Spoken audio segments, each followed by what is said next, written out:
إنك حميد مجيد اللهم بارك على محمد وعلى آل محمد كما باركت على إبراهيم وعلى آل إبراهيم إنك حميد مجيد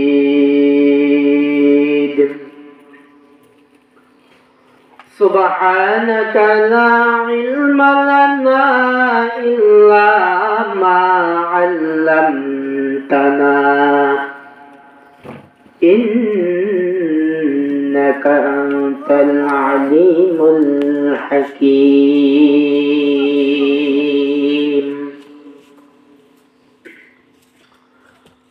رب اشرح لي صدري ويسر لي أمري واحلل عقدة من لساني يفقهوا قولي আলহামদুলিল্লাহ সর্বপ্রথম আল্লাহ রাব্বুল আলামিনের দরবারে শুকরিয়া আদায় করি যে রাব্বুল আলামিন প্রতি বছরে নিয়ে এই বছরও পশ্চিম ভোজপুর আদর্শ গ্রাম তালিমুল ইসলাম মাদ্রাসার সালানা জলসায় আমাদেরকে আসার বসার কোরআন হাদিসের আলাপ আলোচনা করার মতো তৌফিকটুকু দান করেছেন সেই রবের দরবারে শুকরিয়া আদায় করে আলহামদুলিল্লাহ সাথে সাথে লাখ কোটি দরুদ এবং সালামের হাদিয়া বর্ষিত করছি সর্বকালের শ্রেষ্ঠ মানব আকায়ে নামদার মদিনা কা তাজদার आफ़ताब नबूवत फ़ख्र मौजूदत अहमद मुज्तबा मोहम्मद मुस्तफ़ा सल्लल्लाहु अलैहि वसल्लम रौज़ा अख्तर সর্বোপরি শুকর যাদের অক্লান্ত পরিশ্রমের মাধ্যমে আজকে এই সুন্দর আয়োজন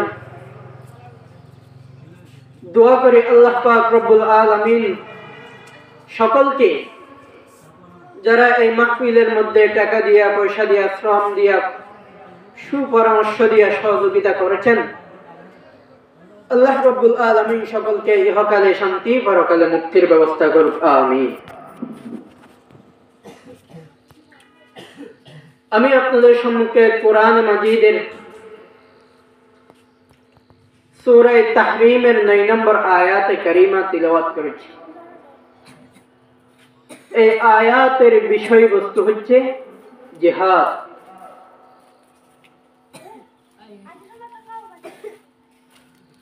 কোরআন মাজিদের মধ্যে আল্লাহ পাক রব্বুল আলামিন সুস্পষ্টভাবে নামাজকে ফরজ করেছেন আল্লাহ তাআলা কোরআন মাজিদের মধ্যে রমজান মাসের রোজাকে ফরজ করেছেন হজকে ফরজ করেছেন যাকাতকে ফরজ করেছেন ঠিক তেমনি ভাবে আল্লাহ তাআলা কোরআন মাজিদের মধ্যে জিহাদকে ফরজ করেছেন খুব দুঃখের সাথে বলতে হয় আজকে আমরা আপনারা নামাজ না পড়লে গুনাহ এটা সকলে জানি এবং মানি রোজা না রাখলে গুনাহ এটা সকলে জানি এবং মানি হজ না করলে গুনাহ জানি এবং মানি যাকাত না দিলে গুনাহ এটা জানি এবং মানি আফসোসের সাথে বলতে হয় কিছু মুসলমান এখনো এমন আছে জিহাদ ফরজ জানে কিন্তু গুনাহ সেটা মানে না হয়তো বা জানো না অথচ কোরআন মাজিদের মধ্যে আল্লাহ তাআলা নামাজকে ফরজ করেছেন রোজাকে ফরজ করেছেন হজ যাকাত ফরজ করেছেন তেমনি ভাবে জিহাদকেও ফরজ করেছেন মুহতারাম হাজিরিন যাদের অন্তরের মধ্যে বিন্দু পরিমাণ ঈমান রয়েছে, সকলকে জানতেও হবে, মানতেও হবে যে জিহাদ এটা আল্লাহ তাআলার ফরজ বিধান। এটা যদি কেউ অমান্য করে গুনাহগার হবে। কুরআন মাজিদের মধ্যে আল্লাহ তাআলা বলেন, ইয়া আইয়ুহান নাবিয়্যু জাহিদিল কুফফার ওয়াল মুনাফিকিন। ইয়া আইয়ুহান নবী, এই মুহাম্মদ সাল্লাল্লাহু আলাইহি ওয়াসাল্লাম, তাফসীর জালালাইনের মধ্যে আছে, হে মুহাম্মদ সাল্লাল্লাহু আলাইহি ওয়াসাল্লাম, হে নবী, আপনি কাফের মুনাফিকের বিরুদ্ধে লড়াই করেন, জিহাদ করেন। ওয়াগলুজ আলাইহিম, তাদের বিরুদ্ধে কঠোর হন। ওয়া মাওয়াহুম জাহান্নাম, তাদের ঠিকানা, কাফের মুনাফিকের ঠিকানা হচ্ছে জাহান্নাম। ওয়া বিসাল মাসির, জাহান্নাম কতই নিকৃষ্ট স্থান।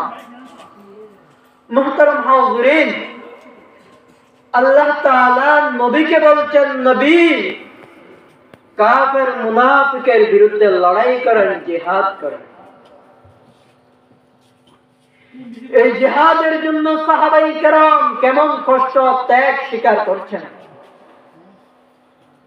রাসূলুল্লাহ সাল্লাল্লাহু আলাইহি ওয়াসাল্লাম মুতার প্রান্তরে লড়াই করার জন্য সৈনিক তৈরি করতেছেন, দল বল তৈরি করতেছেন। মুতার প্রান্তরে নবীজি সেনাপতি বানাইতেছেন।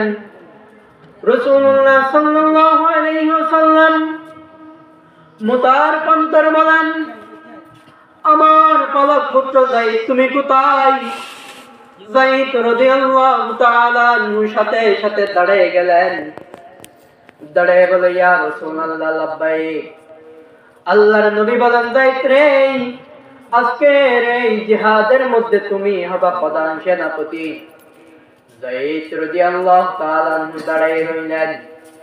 আল্লাহর নবী বলেন, আমার সাহাবী, আমার চাচাতো ভাই জাফর বিন আবু তালিব তুমি কোথায়? জাফর বিন আবু তালিব দাঁড়িয়ে গেলেন। লাব্বাইক ইয়া রাসূলুল্লাহ, আমি আছি। নবীজি বলেন, এ আমার চাচাতো ভাই, তুমি এই লড়াইয়ের মধ্যে দ্বিতীয় নম্বর সেনাপতি। তৃতীয় নম্বর নবী বলেন, আমার সাহাবী আব্দুল্লাহ ইবনে রাওয়াহা তুমি কোথায়? সাহাবী আব্দুল্লাহ ইবনে রাওয়াহা দাঁড়িয়ে গেলেন। নবীজি বলেন, সাহাবী, এই জিহাদের মধ্যে, লড়াইয়ের মধ্যে তুমি 3 নম্বর সেনাপতি।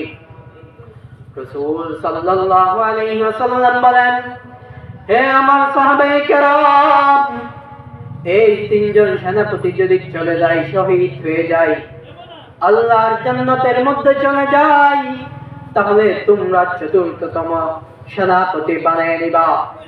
ও মুসলমান, তাহলে বোঝা যায় সাধারণভাবে জিহাদের ময়দানের মধ্যে একজন সেনাপতি যথেষ্ট, কিন্তু নবীজি এক এক করে 3 জনের নাম ঘোষণা করেছেন।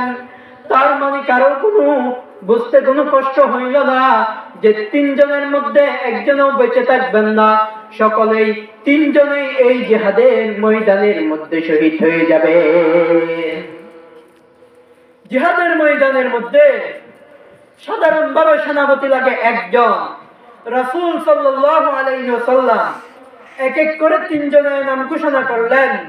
তার মানে কারো কোনো বুঝতে কষ্ট হলো না, 3 জনেই জিহাদের মধ্যে শহীদ হয়ে যাবেন।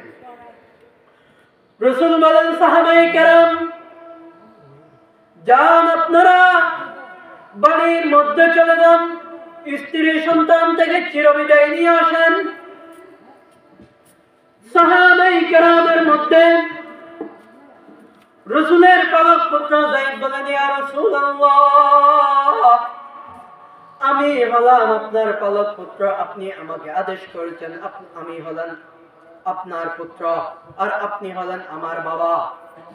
আমার মা আয়েশা রাদিয়াল্লাহু তাআলা আনহা কামরার মধ্যে বসে শুনছেন। আমার বাড়িতে যাওয়ার কোনো প্রয়োজন নেই।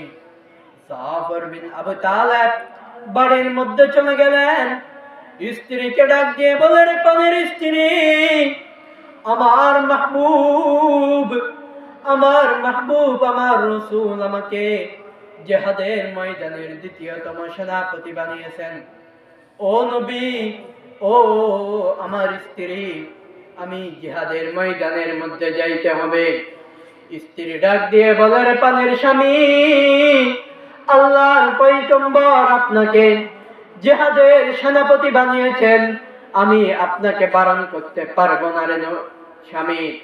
ও স্বামী, আপনি আমার সাথে হাত দুটো তুলেন, আমি আল্লাহর কাছে একটু দোয়া করি। স্ত্রীও হাত তুললেন, স্বামীও হাত তুললেন। স্ত্রী ডাক দিয়ে বলে, আল্লাহ, ও দয়ার রব, আমার স্বামীকে আপনার হাবিব জিহাদের সেনাপতি বানিয়েছেন রে আল্লাহ, আমি বারণ করতে পারবো না। তবে আল্লাহ, আমি আপনার দরবারে দোয়া করি রে দয়ার রব, আপনি আমার স্বামীকে জিহাদের ময়দান থেকে গাজী বানায়া আবার আমার ঘরের মধ্যে ফিরিয়ে দেন। হযরত জাফর রাদিয়াল্লাহু তাআলা সাথে সাথে হাত নামিয়ে ফেললেন আর তরবারির উল্টা পিঠ দিয়ে স্ত্রীর হাতের মধ্যে আঘাত করলেন আর ডাক দিয়ে বলেন, প্রাণের স্ত্রী, উল্টা দোয়া আল্লাহর দরবারে করিও না, আল্লাহ কবুল করবে না। ও প্রাণের স্ত্রী, আমাকে আমার রাসূল দ্বিতীয়তম সেনাপতি বানিয়েছেন, আমার আগেও একজন, আমার পরেও একজন। তার মানে বুঝা গেল, যদিও পরেরটা বাঁচতে পারে কিন্তু আমি বাঁচব না। নিশ্চয় নিশ্চয় আমি আল্লাহর রাস্তায় শহীদ হয়ে যাব। এ বলে জাফর রাদিয়াল্লাহু তাআলা আনহু তরবারটি নিয়ে নবীজির কাছে যাইতেছেন। এমন সময় স্ত্রী কাটা কবুতরের মতো করতেছেন। ছোট ছোট বাচ্চারা আব্বু আব্বু করে পিছন দিয়ে ডাকতেছেন। একটা বারের জন্য জাফর রাদিয়াল্লাহু তাআলা পিছনের দিকে তাকাইয়া দেখেন নাই কে কান্না করতেছে। কেমন সাহাবায়ে কেরাম। এরপরে তৃতীয় নম্বর হচ্ছে আব্দুল্লাহ বিন রাওয়াহা। আব্দুল্লাহ বিন রাওয়াহা বাসায় চলে গেলেন। ওই দিন ছিল তার বাসর রজনী। ঘরের বাহির থেকে ডাক দেয়, স্ত্রী বসে বসে কোরআন পড়ে আর ডাক দেয়, রে প্রাণের স্ত্রী, কোরআন পড়া একটু বন্ধ করো, আমি তোমার স্বামী আব্দুল্লাহ আসলাম। ডাক দিয়ে বলে, রে ও প্রাণের স্ত্রী, তোমার সাথে আমার সাথে আজকে বিয়ে হয়েছে, আজকে আমাদের বাসর রাত, কিন্তু স্ত্রী, আমাকে রাসূলুল্লাহ সাল্লাল্লাহু আলাইহি ওয়াসাল্লাম জিহাদের সেনাপতি বানিয়েছেন, আমি তোমার থেকে চির বিদায় নেওয়ার জন্য আসলাম। ওই স্ত্রী, আজকে আমাদের বিয়ে হয়েছে, হয়তোবা আপনার কোনো হক আমি আদায় করতে পারি নাই, আল্লাহর ওয়াস্তে তুমি আমাকে মাফ করে দাও। স্ত্রী ডাক দিয়ে বলে, রে প্রাণের স্বামী, আজকে আপনার সাথে আমার সাথে বিয়ে হয়েছে, তবে প্রাণের স্বামী, ও স্বামী, আপনিও আমাকে দেখেন নাই, আমিও আপনাকে দেখি নাই রে স্বামী, কিন্তু আপনি তো জিহাদের ময়দানের মধ্যে যাবেন, আপনাকে আমি বারণ করতে পারবো না, একটু ঘরের মধ্যে আসেন, আপনার চেহারাটা আমি একটা বারের জন্য দেখি। আব্দুল্লাহ ডাক দিয়ে বলে, প্রাণের স্ত্রী, আমি আর ঘরের মধ্যে যাব না, কারণ হচ্ছে আমি যদি ঘরের মধ্যে যাই আর তুমি যদি কোনো প্রেম নিবেদন করো, আমার দিলের মধ্যে মায়া লাগবে। ও স্ত্রী, আমি জিহাদের ময়দানে যেতে পারবো না, অতএব না না না, আমি ঘরের মধ্যে যাব না। স্ত্রী ডাক দিয়ে বলে, প্রাণের স্বামী, আল্লাহর কসম, আল্লাহর কসম, আমি একবারের জন্য আপনার চেহারাটা একটুখানি দেখব, আমি কোন প্রেম নিবেদন করব না রে স্বামী। আমি কিয়ামতের ময়দানের মধ্যে যাতে করে আমি চিনতে পারি আপনি আব্দুল্লাহ, আপনি আব্দুল্লাহ আমার স্বামী। আব্দুল্লাহ ডাক দিয়ে বলে, স্ত্রী আমার, যদি তাই হয় আমি যে আল্লাহর রাস্তার মধ্যে জীবন দেওয়ার জন্য যাইতেছি, তুমি যদি ধৈর্য ধারণ করে থাকতে পারো রে স্ত্রী, তাহলে ওই কাল কিয়ামতের ময়দানের মধ্যে জান্নাতের মধ্যে আল্লাহ রাব্বুল আলামিন তোমাকে আমাকে স্বামী স্ত্রী বলে পরিচয় করে দিবেন। সুবহানাল্লাহ। এই বলে আব্দুল্লাহ চলে গেলেন। জিহাদ শুরু হয়ে গেল, মতার পন্তর লড়াই। প্রথম সেনাপতি ছিলেন হযরত যায়েদ রাদিয়াল্লাহু তাআলা আনহু। যায়েদ রাদিয়াল্লাহু তাআলা আনহু শহীদ হয়ে গেলেন। কাফেররা যায়েদ রাদিয়াল্লাহু তাআলা আনহুকে শহীদ করে দিলেন। এরপরে হচ্ছে হযরত জাফর বিন আবি তালিব। জাফর বিন আবি তালিব রাদিয়াল্লাহু তাআলা আনহু কালিমার পতাকাকে নিয়ে যখন সামনে যাইতেছে, কাফের মুনাফিকরা জাফর রাদিয়াল্লাহু তাআলা আনহুর ডান হাতের মধ্যে তরবারি দিয়ে আঘাত করল, ডান হাত শহীদ হয়ে গেল। বাম হাতের মধ্যে আঘাত করলো, বাম হাত শহীদ হয়ে গেল। এক এক করে হাত পা সবগুলাকে শহীদ করে দিল কাফেররা। জাফর রাদিয়াল্লাহু তাআলা আনহু কামড় দিয়ে ইসলামের পতাকাকে, কালিমার পতাকাকে উঁচু করে রেখেছে। আব্দুল্লাহ ইবনে রাওয়াহা সামনে যাইতেছে, দেখতেছে কালিমার পতাকা উঠতেছে। আর কিরে, জাফর তো শহীদ হয়ে গেল, এই কালিমার পতাকা উড্ডীন করলো কে? সামনে গিয়ে দেখে, আরে জাফর রাদিয়াল্লাহু তাআলা আনহুর হাত পা সব শহীদ হয়ে গেল, কিন্তু জাফর রাদিয়াল্লাহু তাআলা আনহু কামড় দিয়ে ইসলামের পতাকাকে উড্ডীন করে রাখছে। সুবহানাল্লাহ।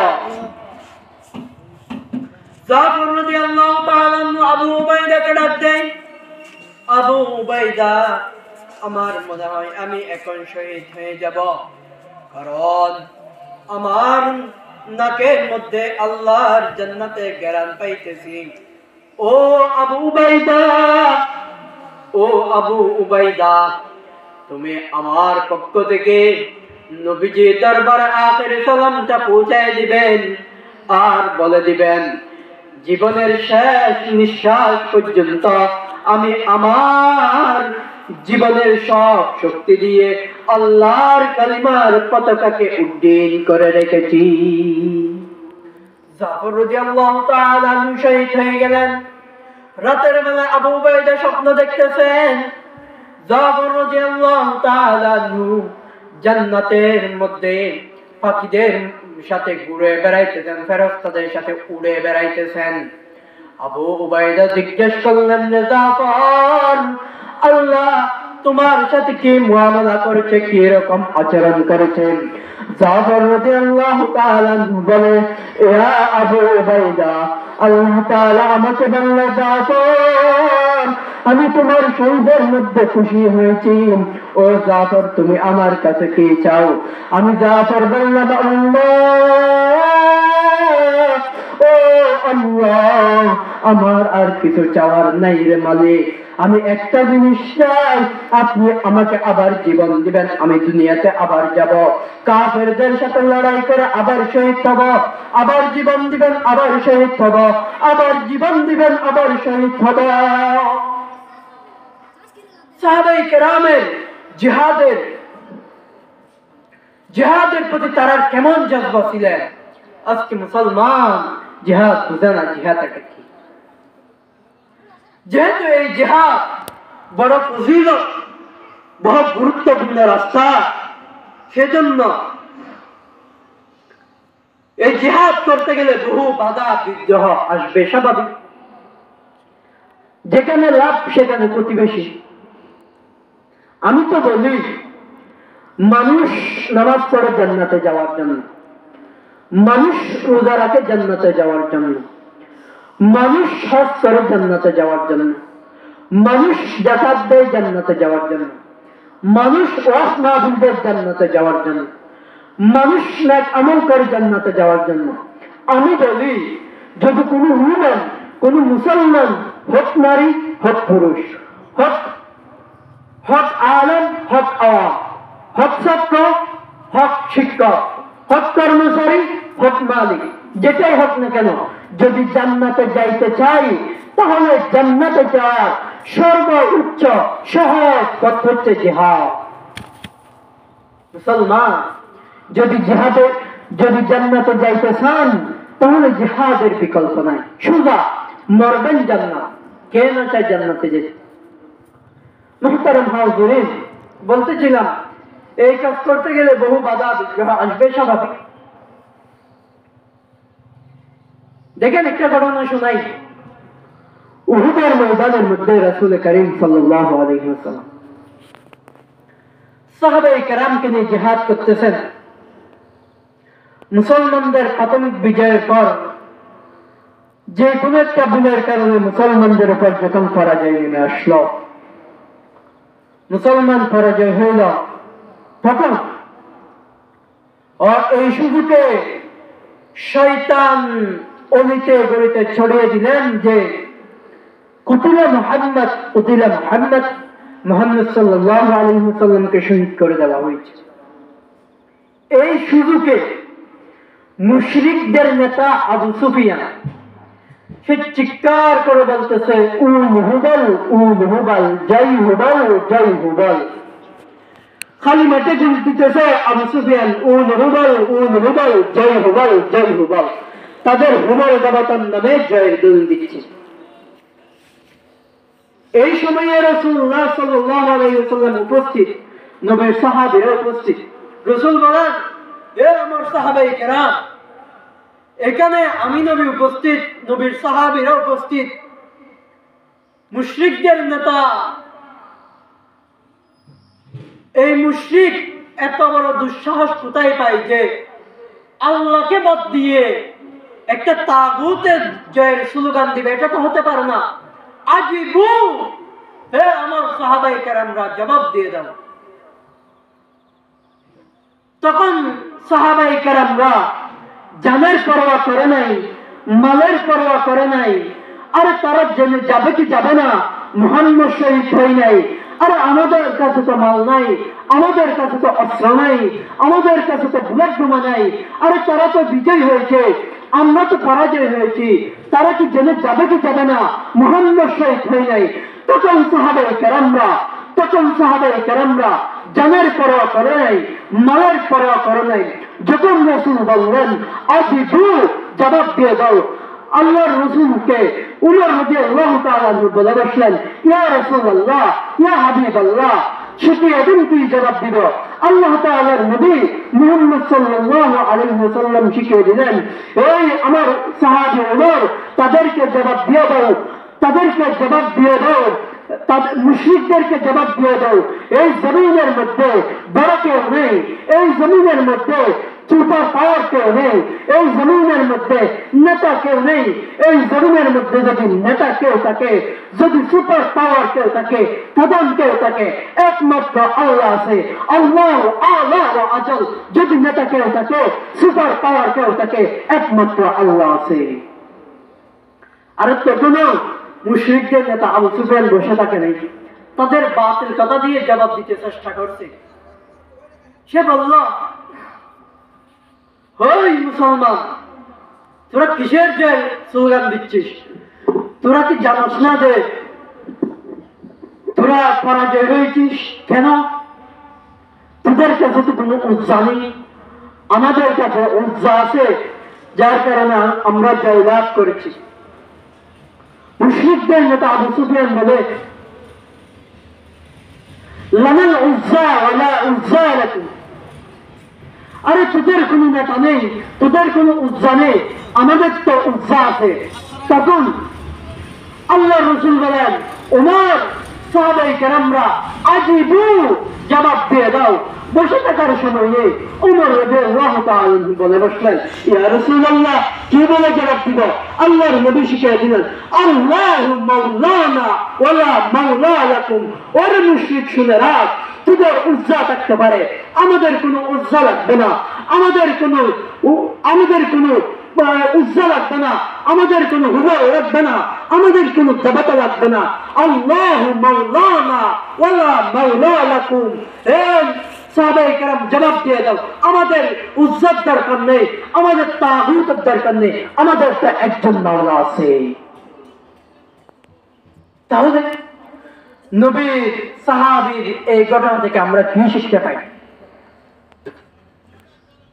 নবী যখন বললেন আজিবু, জবাব দিয়ে দাও, তখন সাহাবায়ে কেরাম মালের পরোয়া করেন নাই, জানের পরোয়া করেন নাই।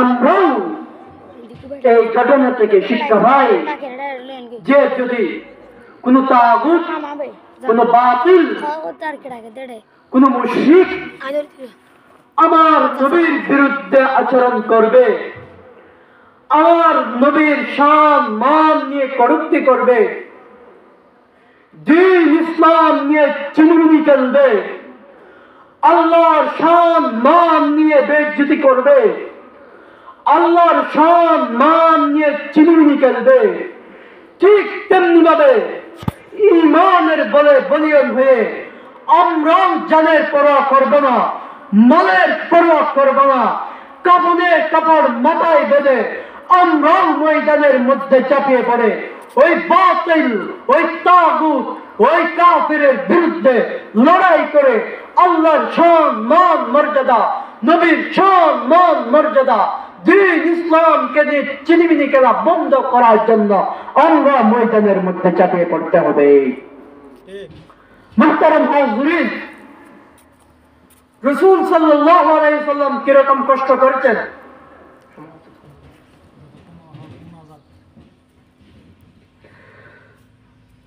সাহাবায়ে কেরাম কেমন কষ্ট করেছেন, রাসূল কেমন কষ্ট করেছেন? উহুদের ময়দানের মধ্যে রাসূল সাল্লাল্লাহু আলাইহি ওয়াসাল্লামকে কাফেররা এত কষ্ট দিয়েছেন যে কিতাবের মধ্যে ঘটনা আছে, রাসূল সাল্লাল্লাহু আলাইহি ওয়াসাল্লামকে কাফেররা কপাল মুবারক থেকে রক্ত বেয়ে বেয়ে বেয়ে বেয়ে করেছে, আর রাসূলকে এত কষ্ট দিয়েছে, রাসূলের ঠোঁট মুবারক পেটে বেয়ে বেয়ে রক্ত পড়ছে। কিতাবের মধ্যে আছে দামু ওয়াজহি নবিয়্যিল্লাহ, আমার নবীর চেহারাকে সেই দিন কাফেররা রক্ত রঞ্জিত করে ফেলল। নবীর পরনের মধ্যে ছিল, নবীর পরনের মধ্যে ছিল লোহার হেলমেট। কাফেররা যখন পাথর ছুটে ফেলল, রাসূলের লোহার হেলমেট ভেঙে লোহার দুইটা করা রাসূলের মাথা মুবারকের এই দুই হাত দিয়ে ঢুকে গেল। এমন সময় রাসূল বেহুশ হয়ে পড়ে গেল। হযরত আবু বকর রাদিয়াল্লাহু তাআলা আনহু দৌড়ে আসলেন পাথর খুলবেন। আবু উবাইদা ইবনে জাররাহ রাদিয়াল্লাহু তাআলা আনহু দৌড়ে আসলেন, বলেন আবু বকর, আমাকে এই সুভাগ্যময় কাছ থেকে আমাকে আজকে তুমি না করিয়ে না, এই করা আমি বের করবো। এত গভীরে করাগুলা ঢুকলো যে হযরত আবু উবাইদা ইবনে জাররাহ রাদিয়াল্লাহু তাআলা যখন কামড় দিয়ে একটা করা বের করলো, আবু উবাইদার একটা কাঁচা দাঁত ভেঙে গেল। দ্বিতীয় কামড় দিয়ে যখন দ্বিতীয় করা বের করলো, তখন দ্বিতীয় আরেকটা দাঁত ভেঙে গেল। মুসলমান, রাসূলের এই দুই ক্ষত থেকে রক্ত বেয়ে বেয়ে টপকে টপকে টপকে টপকে পড়তেছে। এত বেশি রক্ত পড়তেছে, রক্ত বন্ধ হচ্ছে না। এমন সময়ের মধ্যে মুহতারাম হাজিরিন, ফাতেমা রাদিয়াল্লাহু তাআলা আনহা দৌড়ে আসলেন। আলী রাদিয়াল্লাহু তাআলা আনহু যুদ্ধের জালে করে পানি নিয়ে আসতেছে, ফাতেমা দুইতেছে, রক্ত বন্ধ হচ্ছে না। মুহতারাম হাজিরিন, শেষ পর্যায়ে ফাতেমা রাদিয়াল্লাহু তাআলা আনহু ঘর থেকে পুরান চাটা এনে ওইটাকে জ্বালিয়ে ওই ছাইগুলা রাসূলের ক্ষতের মধ্যে দিলেন। আল্লাহর মেহেরবানি, রাসূলের রক্ত বন্ধ হয়ে গেল। সুবহানাল্লাহ, সুবহানাল্লাহ। মুহতারাম হাজিরিন, এখানে একটা জিনিস বোঝার আছে, এটা একটা আলমেটিক দিক, ডাক্তারি আলেম বলি, যদি কারো কোনো ক্ষত হয়, যদি কারো কোনো আঘাত হয়, তাহলে কোনো একটা ছাটাই কিংবা ফাঁকি এগুলাকে ফুরাইয়া ওই ছাইগুলা যদি ক্ষতের মধ্যে দেয়, আল্লাহর মেহেরবানি ওই রক্তগুলা বন্ধ হবে ইনশাআল্লাহ। রাসূল সাল্লাল্লাহু আলাইহি সাল্লামকে যখন ফাতেমা রাদিয়াল্লাহু তাআলা আনহা পুরাতন চাটাই ফুরাইয়া যখন রাসূলের ক্ষতের মধ্যে ওই যে ছাইগুলা দিয়েছে, তখন আল্লাহ রাসূল সাল্লাল্লাহু আলাইহি সাল্লামের রক্তগুলো আল্লাহ তাআলার মেহেরবানিতে বন্ধ হয়ে গেল। এটা একটা হেলমেটের বিয়ে, লম্বা আলোচনা, এদিকে যাচ্ছি না। তো বলতে চেয়েছিলাম যে রাসূল রক্তাক্ত হয়েছেন উহুদের ময়দানে, রাসূল রক্তাক্ত হয়েছেন তাইফের ময়দানে। হযরত সাদ বিন আবু ওয়াক্কাসের এই যে ঘটনা বললাম, যে রাসূলের পাথর ঢুকেছে, এই ঘটনা থেকে আমরা কি শিখতে পাই? হযরত সাদ বিন আবু ওয়াক্কাস বলেন, এই ঘটনার মধ্যে আমি সাদ ছিলাম মুসলমান ইমানদার, আর আমার ভাই উতবা বিন আবু ওয়াক্কাস ছিল কাফের। লড়াই চলতেছে, একদিকে সাদ বিন আবু ওয়াক্কাস, অপরদিকে তার মায়ের পেটের ভাই উতবা বিন আবু ওয়াক্কাস। চিন্তা করেন, সাহাবী যখন সাদ বিন আবু ওয়াক্কাস শুনতে পেল আমার ভাই উতবা আমার বিপক্ষে লড়াই করতেছেন, আমার ভাই উতবা আমার বিরুদ্ধে লড়াই করতেছেন, আমার ভাই উতবা আমার নবীকে রক্তাক্ত করেছেন, আমার ভাই উতবা আমার নবীকে রক্তাক্ত করেছেন, আমার নবীর চেহারা ফেটে দিল, আমার নবীর দন্দান মুবারক শহীদ করে দিলাম, আমার নবীর টুট মুবারক ফেটে দিলাম। তখন সাদ বিন আবু ওয়াক্কাসের প্রতিক্রিয়া কি ছিল? সাদ বিন আবু ওয়াক্কাস যখন শুনতে পেল একদিকে আমার মায়ের পেটের ভাই উতবা বিন আবু ওয়াক্কাস আমার নবীকে রক্তাক্ত করছে, আমার নবীর কপাল ফেটে দিয়েছে, আমার নবীর চুট ফেটে দিয়েছে, মুহতারাম হাজিরিন, তখন সাদ বিন আবু ওয়াক্কাসের প্রতিক্রিয়া কি ছিল? সাদ বিন আবু ওয়াক্কাসের প্রতিক্রিয়া কি এই ছিল যে আমার ভাই যেহেতু আমার নবীর আসামি, আমার ভাইয়ের হাতে যেহেতু আমার নবীর রক্ত লেগে আছে, তাহলে আমার ভাইয়ের বিরুদ্ধে কোনো প্রতিশোধ নেওয়া যাবে না, আমার ভাইয়ের বিরুদ্ধে কোনো আর্গুমেন্ট দেওয়া যাবে না, আমার ভাইয়ের বিরুদ্ধে কোনো হামলা করা যাবে না। এই কি সাহাবীর প্রতিক্রিয়া ছিল? না, বরং সাহাবীর প্রতিক্রিয়া ছিল সাদ বিন আবু ওয়াক্কাস আল্লাহর নামের কসম করে বলে, ওয়াল্লাহি বিল্লাহি তাল্লাহি, আল্লাহর নামের কসম করে বলি, ওই দিন সাহাবী সাদ বিন আবু ওয়াক্কাসের প্রতিক্রিয়া ছিল, সাহাবী বলেন আমি কসম করে বলতেছি, আমি ওই দিন যেই দিন শুনতে পেয়েছি আমার ভাই আমার ভাই উতবা বিন আবু ওয়াক্কাস আমার নবীকে রক্তাক্ত করতে, আমি আমার ভাই ওই উতবাকে জাহান্নামে পটানোর জন্য, উতবার শরীর থেকে ওই কন্যাটাকে আলাদা করার জন্য এত বেশি পাগল হয়েছি।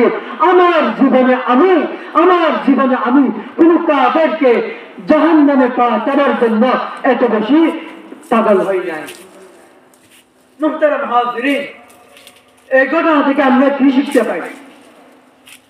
আমাদের শিক্ষা হচ্ছে যে জিহাদ করতে গেলে, বাতিলের বিরুদ্ধে লড়াই করতে গেলে, আল্লাহর জমিনে আল্লাহর দ্বীনকে কায়েম করতে গেলে, তাহলে আমাদের বড় আমাদের বিরুদ্ধে যেতে পারে, আমার বাবার বিরুদ্ধে যেতে পারে, আমার বড় আমার বিরুদ্ধে যেতে পারে, আমার সন্তান, আমার স্ত্রী, আমার প্রতিবেশী, আমার এলাকাবাসী, আমার ওয়ার্ড, আমার দেশ, আমার ইউনিয়ন, আমার গ্রাম আমার বিরুদ্ধে যেতে পারে, পরোয়া করা যাবে না।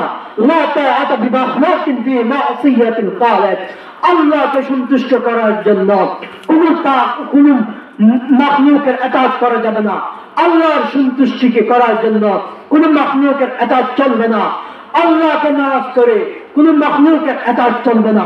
আমার ভাই, আমার বাবা, আমার প্রতিবেশী যদি আমার বিরুদ্ধে যায়, তারপরেও মাথার মধ্যে কাঁদানের কাপড় পেঁচাইয়া মাঠে ময়দানে চাপিয়ে পড়ে আল্লাহর বদন জমিনের মধ্যে, আল্লাহর বদন আসমানের নিচে, আল্লাহর দিন কায়েমের স্বার্থে শরীরে তাজা রক্ত দিয়ে হলেও আল্লাহর দিনকে আল্লাহর জমিনের মধ্যে কায়েম করতে হবে।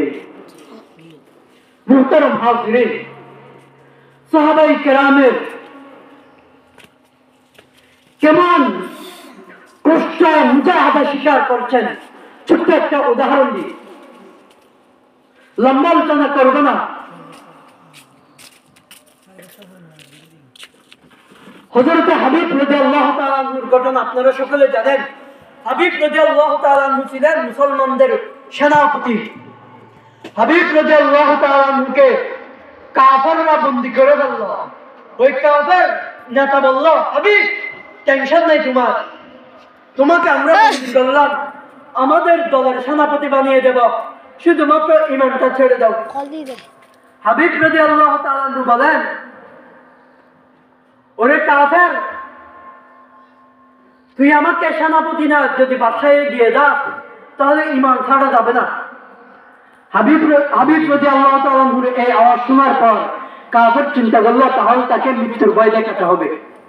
তার সাঙ্গপাঙ্গকে বলে, এই আমার সঙ্গরা, তোমরা লাকড়ি দিয়ে ঘরে বসাও, এখানে তেল লাগাও,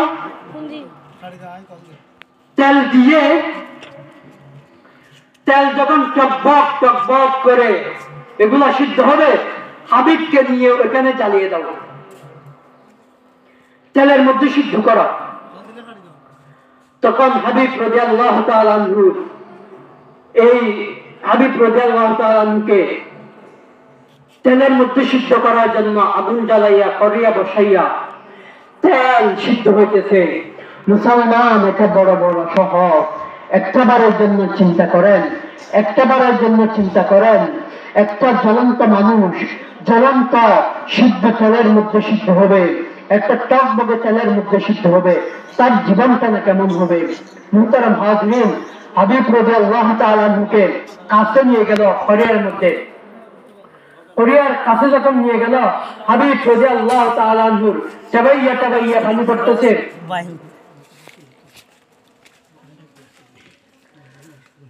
মুহতারাম হাজরিন, মাহফিল কমিটি একটা আদেশ করতেছে যে আসলে এটাই তো বাস্তব যে আপনাদের এলাকায় এত সুন্দর একটা জান্নাতি পরিবেশ, জান্নাতি বাগান, হযরত উলামায়ে কেরামরা কোরআন হাদিসের আলাপ আলোচনা করবেন, আপনারা হচ্ছেন মেজবান, বাহির থেকে উলামায়ে কেরামরা আসবেন, তারা হচ্ছে মেহমান।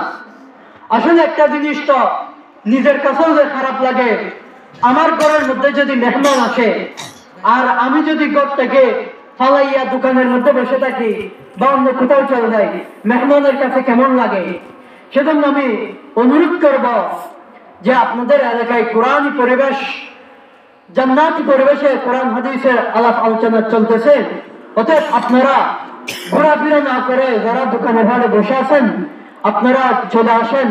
মাহফিলের মধ্যে গুরুত্বপূর্ণ আলোচনা হচ্ছে, আপনারা চলে আসেন, অবশ্যই আপনাদের জান্নাতে যাওয়ার জন্য সামানা হবে ইনশাআল্লাহ। আপনারা মাহফিলের মধ্যে চলে আসেন।